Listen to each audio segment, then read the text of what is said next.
隔壁有个唐人大爷，每天不到5点就晨练开嗓，吵得整个小区睡不着。喂，老头儿，大清早的你吼什么吼啊？谁敢骂他，他就捂着心脏躺下要人赔钱，警察也拿他没办法。直到小区房租暴跌一半，我兴高采烈租了进来。第一天，重度失眠10年的我5点刚睡着，就被晨练大爷吵醒。邻居劝我忍忍，别惹他。小伙子，算了吧，隔壁那人脾气大，你别跟他闹，忍忍就过去了。你这样折腾下去，自己也受罪啊。5点钟晨练算什么？1点敲门怕不怕？我能陪他玩1年。大厂工作10几年，我患上了严重的失眠症。好在攒了不少家底，我索性辞职回到老家，用捡漏价租了一个还在狂降租金的小区。不过我失眠依旧，反反复复折腾到早晨5点，终于来了睡意。然而在迷迷糊糊中，楼下嘿嘿哈哈的声音把我从浅梦中惊醒，一股无名怒火自心中奔腾而出，心里1万个草泥马在奔腾。扰我睡眠就是辱我发妻，谁能知道失眠人自然入睡一次有多难？我打开窗户，只看见楼下小广场上一个大爷正在慢跑，嘴里发出嘿嘿哈哈的口号，回声在整个小区回荡。我低头看看手机，不由得爆了声粗口：这尼玛的才凌晨5点，太阳都还没睁眼。妈逼的，早起敢投胎吗？闭上嘴我不收你还是咋的？他妈的活不起了是吧？地下锻炼的大爷停住，抬头用手点着什么，好像在数楼层。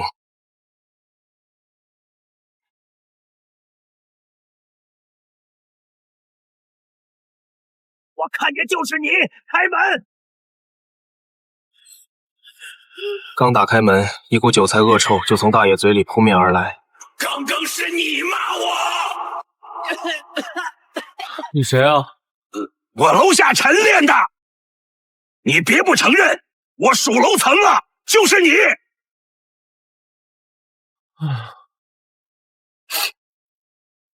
我是骂人来着，你咋知道我骂了你呢？大爷明显一愣。楼底下就我一个人晨练，你说你骂的谁？见过捡钱的，捡包的，第一次见捡骂的。我高度近视，这6楼咋就能看见是您晨练呢？我喊口号，你听不见吗？我就说谁他妈天不亮就在楼底下犬吠，感情你也知道，吵着老子睡觉了。大爷一听，扬起巴掌就要打我，我把脸往前一凑，来，您朝这儿打，别打歪了。大爷浑浊的小眼睛一眯，感觉哪里不对，刚要落下的手生生止住了。他抬头一看，门口摄像头正对着他那张充满皱纹的老脸。别忽悠我，我可不上当。喂，您老脑子转挺快啊，还想讹您个1、2千呢。小样儿，就你还想讹我？我讹人的时候，你还撒尿和泥玩呢。哎呦，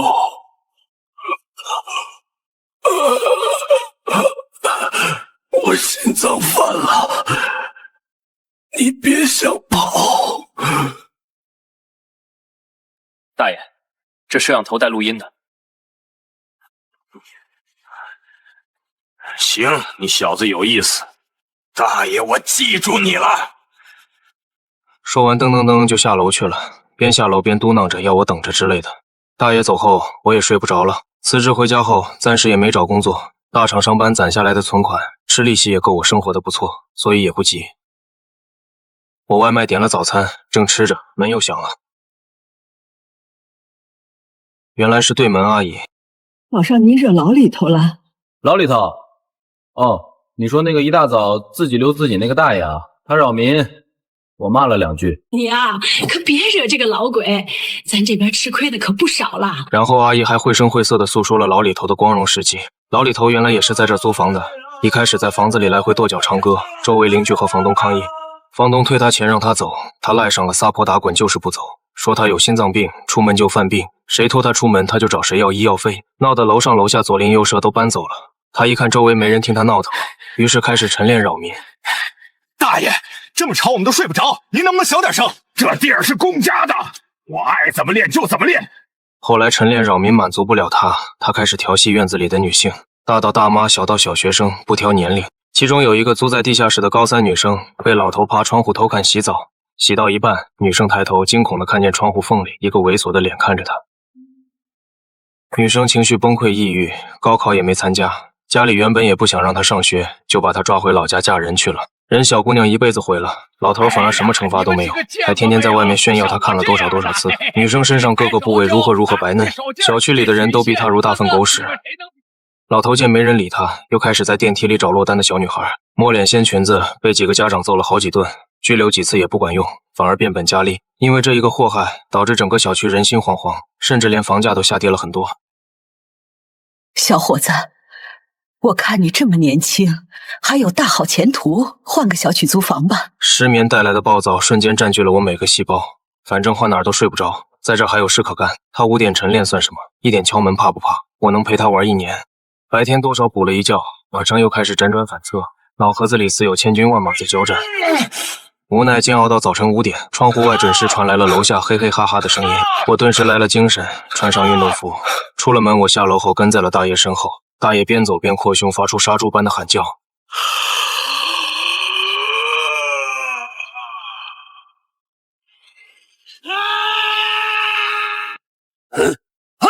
大爷吓得浑身一哆嗦，回头见是我，冷哼一声，继续扩胸。我接着跟上。小广场上回荡着我和大爷的声音。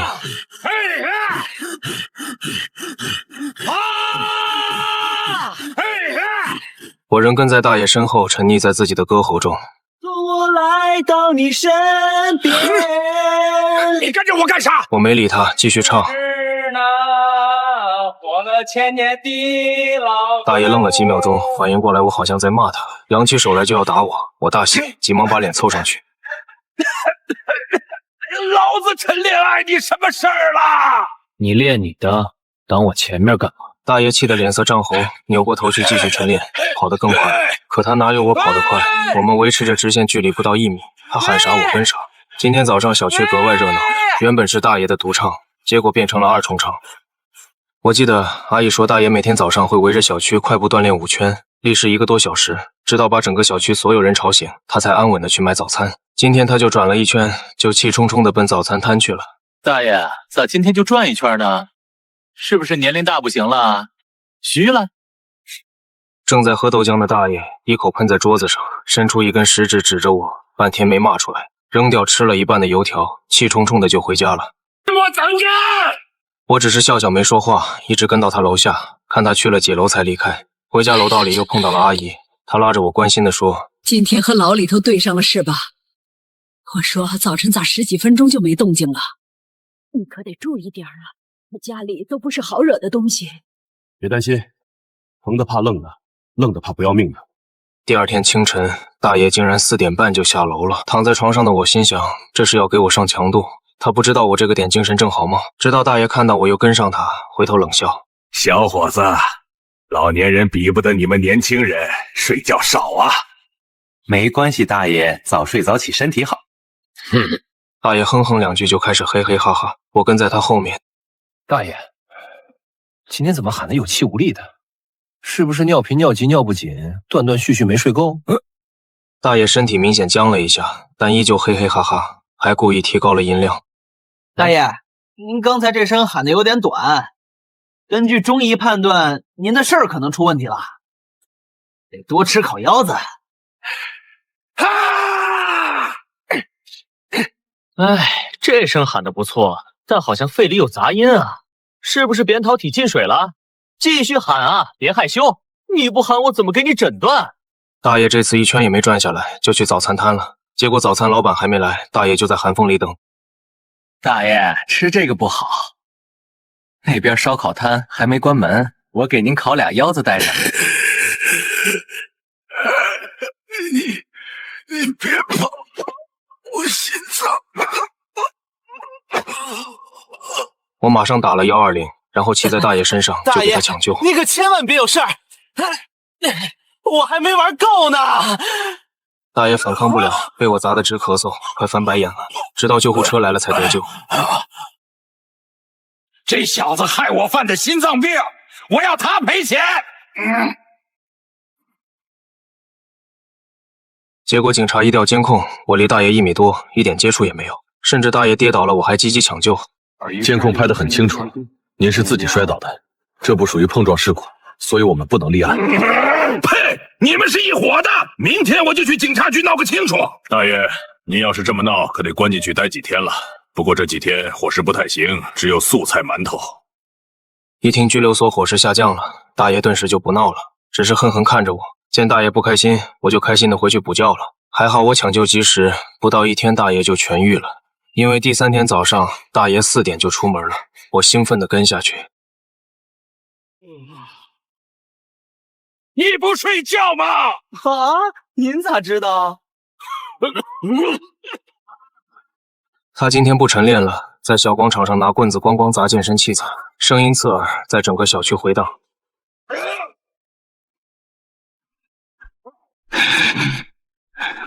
小子，这小区还没人敢跟我对着搞！大爷，您留神，辫子抽着你可不负责。鞭子和空气摩擦出尖锐的声音，好几次擦着大爷的脸颊过去，吓得他连连后退。你打着我可得赔钱！见我不理他，只顾抡，大爷好几次要往我这儿冲，都被呼啸的鞭子吓退了。他没办法，骂骂咧咧换了个地方敲，我也跟着他换，就离他几米远，刚好打不着，还挺吓人的距离。坚持了没几分钟，大爷服了，恶狠狠看我一眼走了。我嘿嘿一笑，回去补觉。想不到第2天早上，大爷刚在下面开练，我开门，一股恶臭扑面而来，门口2袋垃圾散落一地。好的，就等你这一步。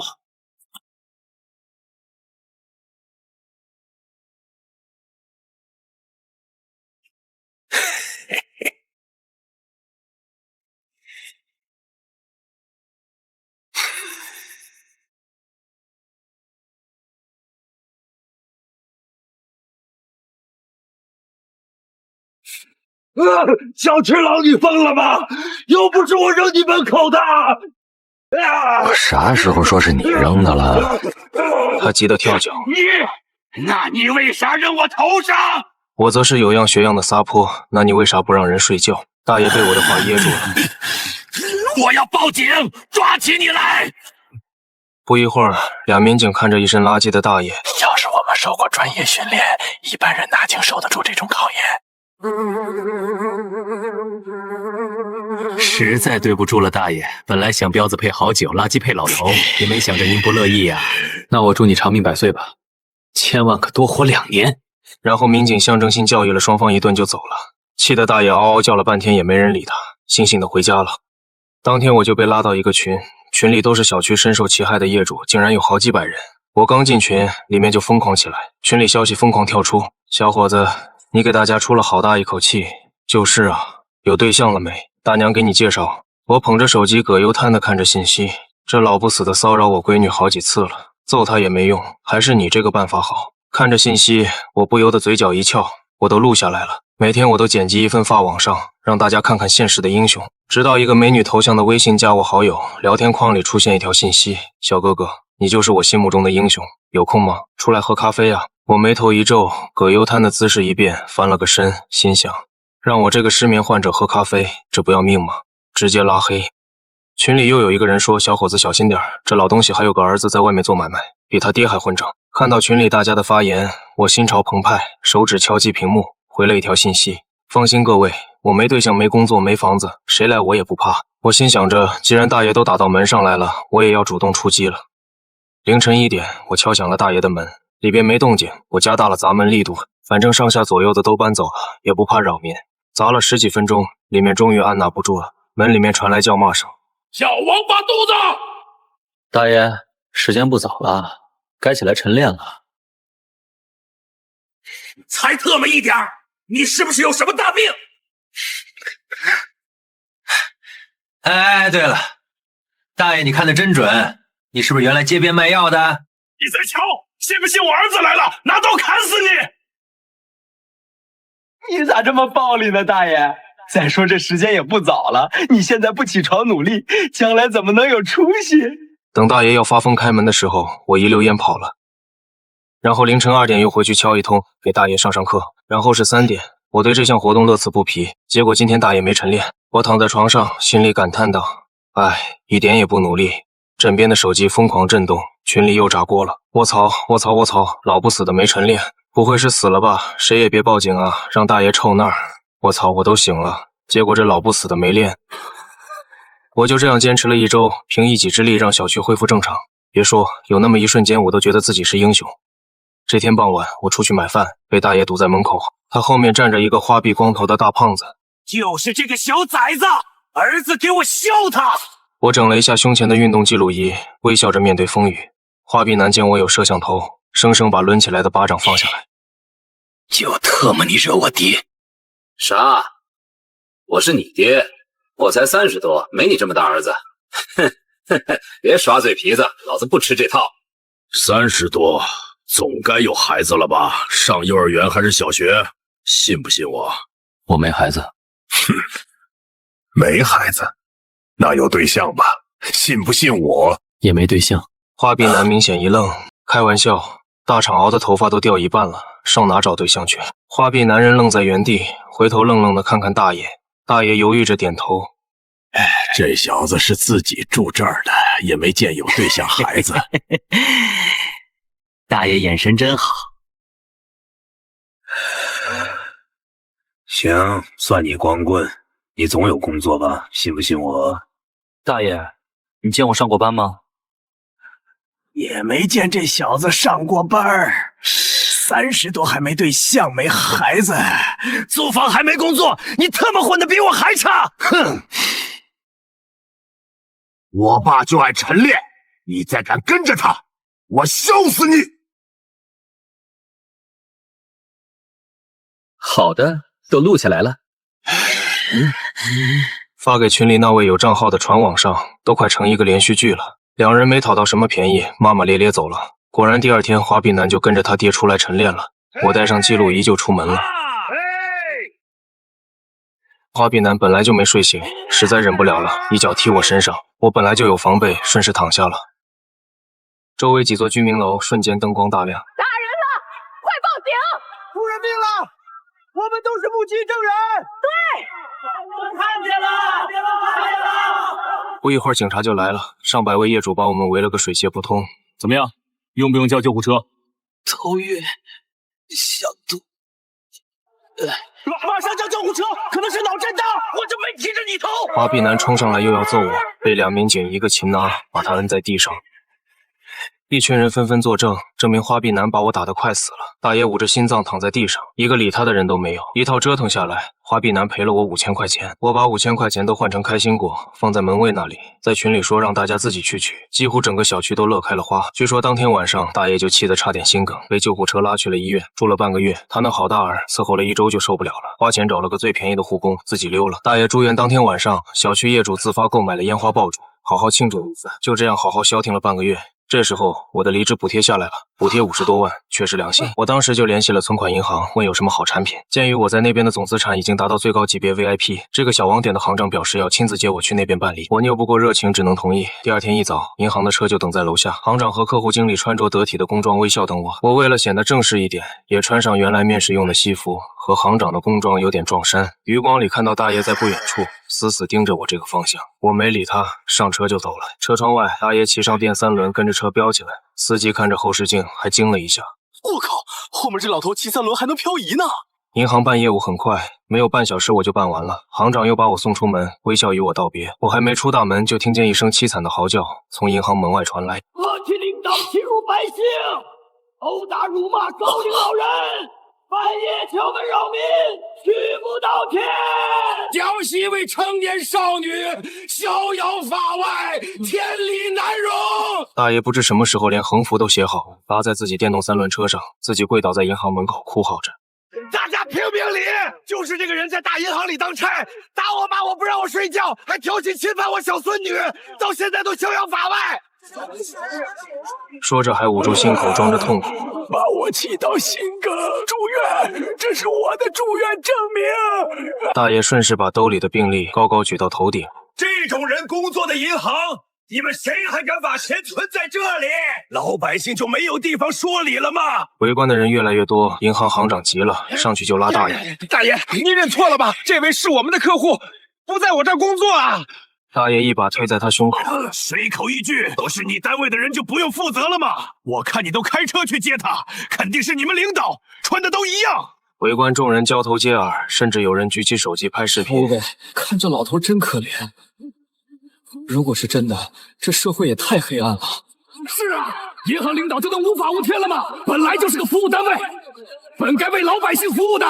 我看这个银行要炫了，这个事闹到网上，他们都得关门大吉。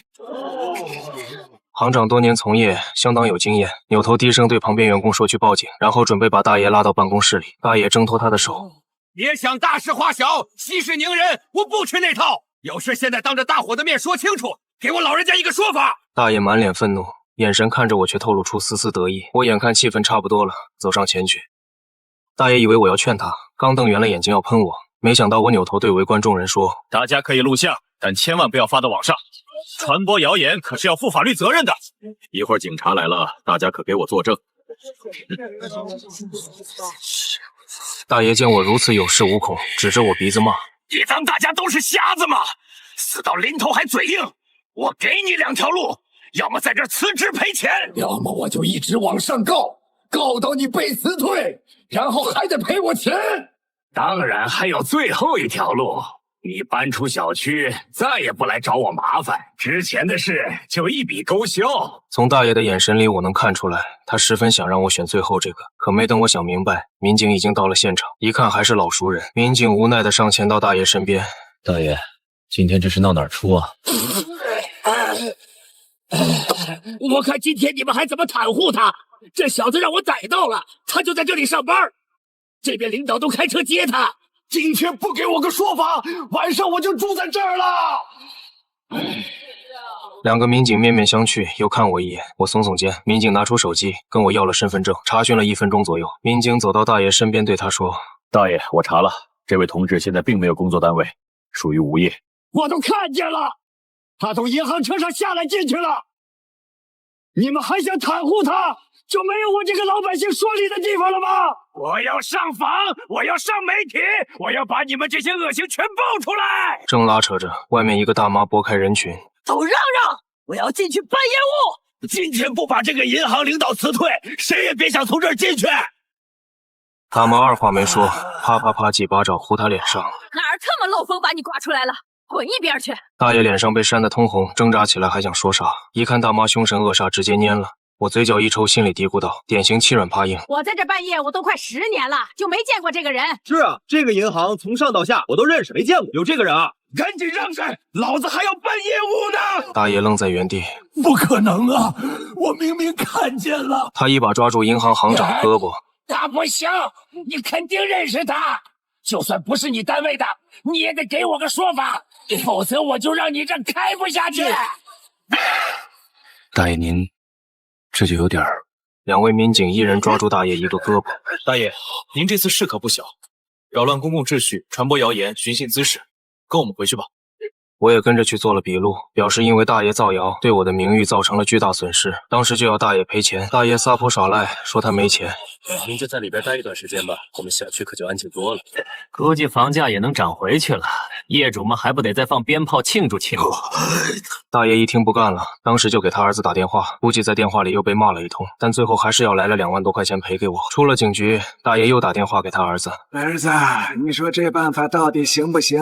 你爹这把骨头都快折腾没了，这小区房价也没降多少啊！哎，刚搬来这小子是块硬骨头，不把他弄走，你想在这抄底买房也没戏。电话那边他儿子的声音也很清晰，我仍侧耳听去。哎，别在这说有的没的，贷款我都联系好了，只要这个小区房价降到原来的一半，咱们抄底入手10套。然后你接着搬出去，1年以后房价就能恢复，到时候大几百万进账就有了。等换个小区，咱再弄一次，咱俩下半辈子还丑吗？行，我豁出这把老骨头，我就不信整不了小区里这帮江中。刚回小区，大爷就拿着大喇叭叫喊：天阳小区的都听好了，7号楼2单元301那小子折腾我，你们都看热闹。好，他闯的祸你们都来背锅。从今天开始，每天晚上我随机找一家， 1小时敲一次门，把你们吵醒为止。都别怪我，要怪就怪7号楼那小子。大爷，我白天反正不上班能补觉，晚上就陪你们好好玩玩。我跟在后面都听乐了，大爷这孙子兵法学得不错，离间计都会了。这一次群里又炸锅了，这可咋办？直接开始折腾咱们了，一晚上不睡觉，第2天还不得崩溃了？关键这随机抽奖太折腾人了，谁也不知道晚上他去哪家。小张，要不你跟大爷道个歉算了，他顶多就是早晨5点折腾，咱还能睡几个小时呢。不知道谁说了这么一句，群里顿时沉默下来，估计好多人都开始有这种想法，要我道歉门都没有。我在群里发道歉是不可能道歉的，这辈子都没道过歉。你们谁要是想过河拆桥，随时来，我奉陪。邻居阿姨急忙在群里打圆场，小张你别误会，大家也是被这老头折腾毁了，咱们应该是统一战线，一起对敌。群里纷纷附和起来，估计他们这时候才突然发觉我是比这老头还难缠的人物。之前他们开心的这段日子，只是因为我和他们站在同一阵营而已。看到大家基本统一了思想，我才发言。你们也别担心，今天他敲谁的门，在群里说一声，老子陪他去。这句话一出，群里无数点赞蜂拥而至，大爷言出必行，当天晚上就开始行动了。凌晨12点，正是我最精神的时候，9号楼业主的在群里发：救命啊！有人敲我的门，好像就是那老头，穿着一身寿衣，可吓死我了。我一看头像，好巧不巧，正是要我道歉的家伙。我兴奋起来，但也没立即行动，老老实实看着群里。9号楼的那位不断在群里求救：大神，我错了，你有啥办法快救我吧。我回你开门，跟他对骂不就行了？报警也行啊，报警对付他也没用啊，我还怕他讹我。我回我也怕，大哥我错了，大哥，我这张嘴活该挨嘴巴子，你听着。说完录了一段自己扇自己嘴巴子的视频，确实打得挺狠。看他道歉也算诚恳，我还是去了9号楼，因为我睡不着，闲得慌，也喜欢和大爷硬刚。看见大爷后，我调侃道：大爷，你搁这玩 cosplay 呢？楼道里，大爷一身寿衣，正蹲小马扎上，拿着个保温杯细溜茶水。你管得着吗？管不着。说完，我打开鲱鱼罐头，大爷闻着味道直接干呕起来。嘿，大爷，老香了，尝一口。大爷把头埋在外套里跟我耗，结果坚持了没10几分钟，差点把自己憋晕过去。最后实在坚持不了，抄起马扎，拿着保温杯，踉踉跄跄就走了。我跟了他一路，大爷干呕了一路。大爷回家，我就坐在他门口，隔1小时一敲门，我边敲还边笑嘻嘻地说：反正也睡不着，出来吃点鱼。我举起手里的罐头，在门缝边扇了扇，让这美妙的气味透过门缝飘进去。我边扇风还边说：相信我，这个就是闻着臭吃着香，口感特别棒。听屋里动静，还真吐了。第2天，大爷又换了一家敲门，可惜群里全是我的眼线。我又拿着鲱鱼罐头跟大爷玩了一次猫抓老鼠。第3天，大爷实在受不了了，在家睡觉不出来了。那哪行，我依旧在他门口敲了一晚上，请他吃鱼。只可惜大爷不领情。行，你晚上不睡是吧？你大爷我也不睡了。大爷在屋里怒吼，然后他半夜就要出门去晨练。这次他戴了 N95 口罩，加上在户外空气流通，愣是没被我的罐头迷住。只是口罩太厚，还没吆喝几分钟就缺氧晕过去了。我就蹲在旁边看着，直到10几分钟后他才醒过来。你不就是白天补觉吗？别得意，你大爷我也白天睡，晚上咱俩就耗。看我这把老骨头硬，还是你这身贱骨头硬？结果大爷万万没想到，我是白天也睡不着啊。大爷白天想补觉的时候，我隔半小时敲一次门，喊大爷起来尿尿。最终他实在玩不过我，门后传来大爷疲惫又无奈的声音：小子，我服你了，暂时休战吧。闻言，我顿时感觉心里空落落的。其实我也挺无聊的，尤其是大爷没有跟我硬刚的意思之后，我那股劲儿也提不起来一点。我心里想着，所以是该往死里整了，嘴角是诡谲的笑容。我在群里把大爷和他儿子准备抄底买房的计划简要说了一下，结果好像投了一颗炸弹，聊天弹窗如子弹般冲入我的手机。我就说这老不死的怎么这么执着折腾咱们，感情惦记咱们房子呢？马德，损人利己不怕被阎王拉去喝茶吗？这算不算诈骗？能不能报警？我看气氛差不多了，大家不要着急，听我一个建议，如果成功，可以从根本上解决这老东西，前提是群里不能有人走漏风声。大家纷纷表示一定统一战线，毕竟没有人不受其害。于是我把计划在群里发了出来，接下来1周，只要大爷打扰我睡眠，我就继续跟他硬刚。然后二手房网上逐渐上架了这个小区几套低价房源，咨询量暴增，在大爷也在的小区大群里，另一拨人纷纷怒骂低价出售房子的人：你们疯了吗？老子倾家荡产买的房，你们卖这么低，等于我这5年白干了。屏幕前的大爷脸色已经红成西红柿了，可手却不停，还在打字：识相的赶紧下架，小心我们给你泼油漆。群里的邻居则是回道：你管得着吗？我在这狗屁小区里连觉都睡睡不好，失眠药都吃1箱了，再不走等死吗？另一位也是附和道，就是一颗老鼠屎坏一锅粥，有本事你去抓老鼠，没这本事就别在这逼逼。两拨人在群里骂得热闹。接下来我在大群发了一条消息，鉴于本人常年失眠，身体无以为继，无法继续在本小区主持正义，下个月房租到期就要搬走了，大家好自为之。群里一片哀嚎。不要啊，英雄，继续为我们伸张正义啊！刚睡了不到1个月好觉，帅哥，我们给你凑房租好不好？你别走啊！我毅然决然退出了大群。我相信大爷肯定看见了，歪嘴一笑，计划通。大爷已经乐开花了。接着二手房网上又挂上了10几套低价房，原来挂着的那几套也继续降价，已经接近原来房价的1半了。咨询电话如雨后春笋而来，但一听小区有个猥琐老头钉子户，大部分人都退缩了。来咨询的当然有大爷的儿子。他表示不怕钉子户，估计怕被认出来，还和中介报了假名字。但那个中介就是我楼上阿姨的儿子。一听大鱼上钩，大家先后和他敲定了价格，但有一条价格可以优惠，但必须全款，还得看到买方的资产截图才敢签协议。理由就是害怕钉子户闹事，速战速决。郝大儿一听也合理，毕竟他爹确实在小区里闹腾的丧尽天良，于是拍着胸脯说钱没问题，3天后就能凑齐。他薅完了所有能薅的银行贷款和网贷，在朋友那儿借了一个遍，就说自己找了个好的投资项目。等他把自己银行卡存款余额发给中介后，所有挂出房产的业主开始统一涨价。大爷的郝大儿急了，找中介，中介说也没办法，郝大儿也不敢还贷款，还得看着利息不断涨，这样一点点涨价，生生拖了1个月。他现在就是想还款，也没法补上这1个月巨额利息这个窟窿了。想不劳而获的人总是最容易上当，眼看这些房东还没有卖房的意思，郝大儿拿上他爹的棺材本，听了小区群里几个伪装成投资大佬的话，一股脑把钱投进股市，试图挽回成本。不出所料，全部套牢，所有借款方都来追债。